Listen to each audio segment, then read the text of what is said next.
Montessori. A Brief Guide. Sasi. Introductory words. This book is an earnest attempt to understand the Montessori way of education and help others who want to do so. It also discusses the relevance of the methodology to the current scenario and how it could be a solution to a number of education-related issues. I am open enough to say in advance that my approach to Montessori is not critical, except with respect to how some people treat it. 4 decades ago, I started my career as a tutor for a group of young people who had dropped out of school and then continued their education in private. It was an opening for me to materialize my passionate dream of becoming a teacher. As time went by, I started my school organization. However, instead of being a satisfied teacher to many outstanding students, several unresolved issues that I had to face as a teacher or as the school manager haunted me. I knew that this was not my only concern, but every educator involved must face it, although the intensity varies. The general conclusion that something is wrong with the system was unacceptable to me. And so, I continued my search for a solution for the set of issues that I thought most important. If I sum them up, they are: 1. Generally, pupils are not interested in school, although school is an inseparable part of their life. They look happy when they are not in school. 2. School activities are not student-centered, and so a variety of other concerns conflict and collide in school events to spoil the real purpose. 3. The life of a student seems unbearable when you look at the teaching-learning process from the perspective of the students. 4. A slow learner remains a backbencher throughout his education, although his teachers have identified him in his kindergarten level. 5. The lessons they learn in schools and universities are not meant to solve real-life problems. I read as many books as possible, attended seminars and had discussions with like-minded people, but I did not find a satisfactory solution. I thought I was looking for something unattainable. The Reading of, The Discovery of the Child, and The Absorbent Mind, both written by Dr. Maria Montessori, was an eye-opener to me. Eventually, I felt I could reach the pedagogical philosophy that I was searching for. The philosophy suggested a fairly simple relief for all the issues that I took to be extremely complicated. How simple was that? I was skeptical for a while to the idea of whether it would work. I saw that it was supported and promoted by renowned scientists such as Thomas Edison and Alexander Graham Bell, psychologists such as Sigmund Freud and Jean Piaget, the Nobel laureate as Rabindranath Tagore. The critic was also one of the leading figures of the time, William H. Kilpatrick, a renowned student of Professor John Dewey, Dr. Montessori's contemporary educational philosopher. Anyway, I decided to see it myself, took an online course, got a diploma, brought Montessori materials, and started the Montessori House of Children. All that is mentioned in this book is based on my learning, understanding and experience on the subject, Montessori. I tried to express the things I wanted to say in a coherent way, but the breadth of the subject prevented me from cataloging them in perfect order. I apologize if that breaks legibility. But it is useful in a way that a reader may take little by little, which he or she thinks convenient. As such, it would require no sophistication from the reader's side. Take the topic as the title indicates and you can continue without responsibility or burden. I split my opening comment into 2 questions. Why is this book? Who is this book aimed at? First, the Montessori method is scientific, just and student-centered, but not the government-sponsored due to a myriad of reasons. Therefore, brief handbooks are not available. It took me 2 years and long reading sessions to develop a sense of Montessori as a teaching methodology. Books weren't available either, thanks to online platforms, but now it's handy.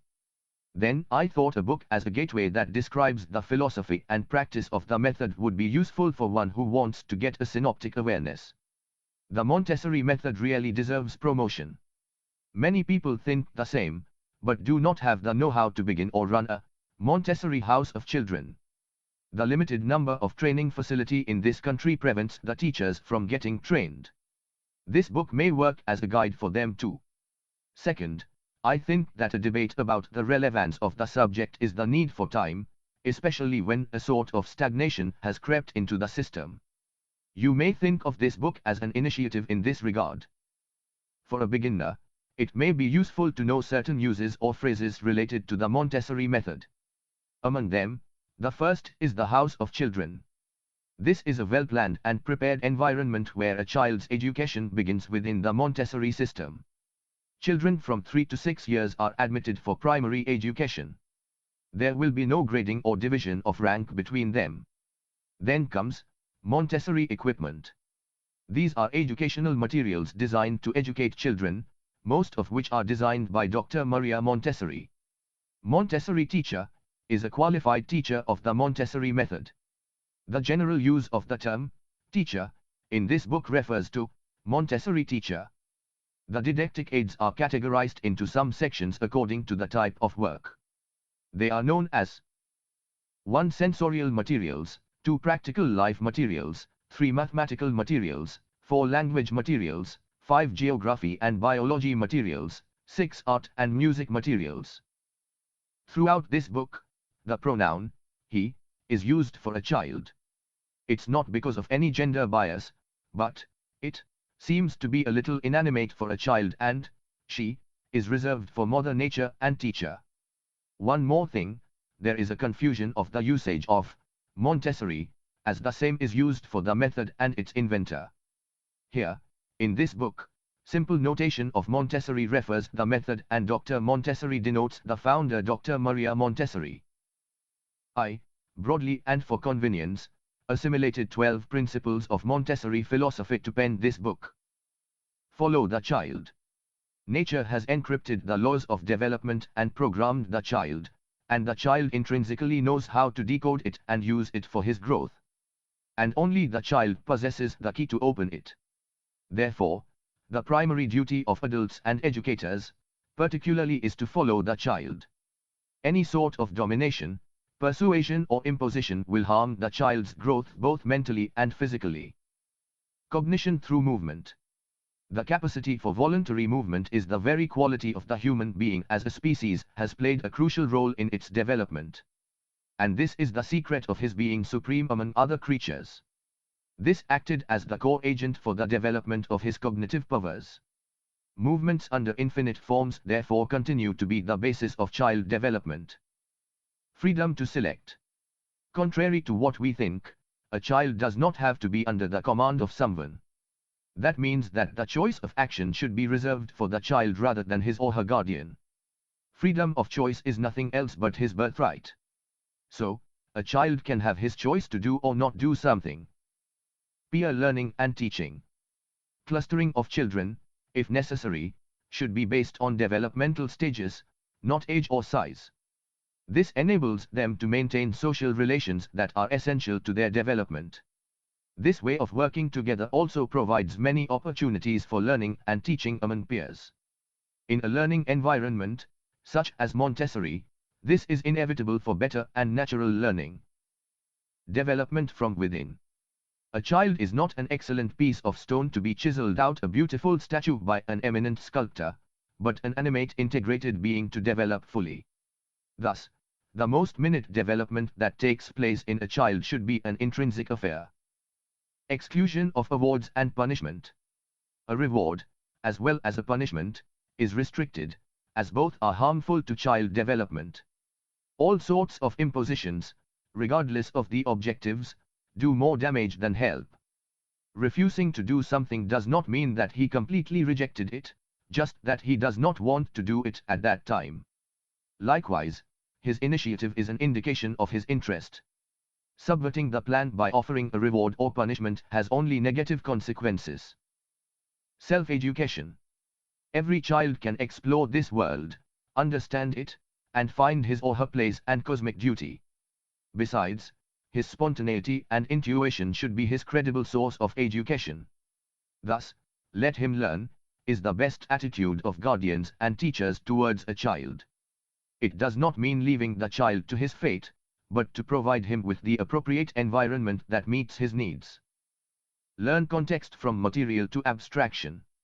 Education is not a matter of lecturing, listening, reading, and writing, but understanding one's world and oneself. Abstraction of ideas becomes the core objective. Verbal discourse does not lead much to this, but experiential activities are the only educational process. In Montessori, we always go from concreteness to abstraction as a learning process. Fairy tale free. A child of young age is not capable to imagine something as he engages with only real things, interacts with only reality. So, unreal, like fairy tale characters, epic heroes and even the gods of religions, will harm his rational thinking process. Orderliness, physical and psychical.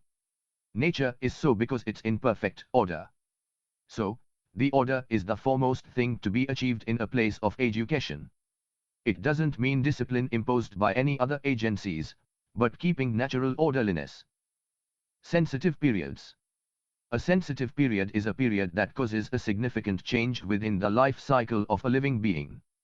Nature makes its subjects able to achieve something very important in that particular time frame. For example, a child acquires and speaks a language before he is 3 years old. Each of his accomplishments is easy for him as he is influenced by a sensitive period.